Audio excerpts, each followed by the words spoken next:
Students आपको current ratio दे रखा है 3:1, क्विक रेशियो दे रखा है 2:1 और आपको current asset minus quick asset दे रखा है ₹24,000। ठीक है स्टूडेंट्स, और आपको निकालना है करंट एसेट, करंट लायबिलिटी और क्विक एसेट की वैल्यूज़। तो यहाँ मैं आपको क्लियर कर दूँ स्टूडेंट्स कि current asset minus quick asset अगर कुछ ना बता रखा हो तो वो इन्वेंट्री के इक्वल हुआ करता है। तो एक तरह से आपको इन्वेंट्री दे रखी है ₹24,000। ठीक है स्टूडेंट्स, अब निकालना है आपको करंट एसेट, करंट लायबिलिटी और क्विक एसेट। तो करंट रेशियो का फॉर्मूला होता है students current asset divided by current liabilities, और ये आपको 3:1 दे रखा है।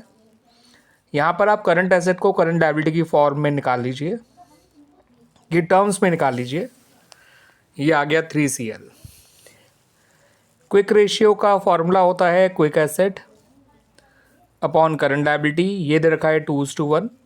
तो यहाँ पे आप क्विक एसेट को करंट लायबिलिटी की फॉर्म में निकाल लीजिए, उसकी टर्म्स में निकाल लीजिए 2CL। अब ध्यान रखिएगा students, current asset minus quick asset कितना है ₹24,000, यानी इन्वेंट्री आपको दे रखा है। तो करंट एसेट की जगह लिखिए 3CL, करंट लायबिलिटी की जगह लिखिए करंट क्विक एसेट की जगह लिखिए 2CL, करंट एसेट की जगह 3CL, क्विक एसेट की जगह 2CL। अब सही है स्टूडेंट्स, इज इक्वल टू 24,000 लिख दीजिए।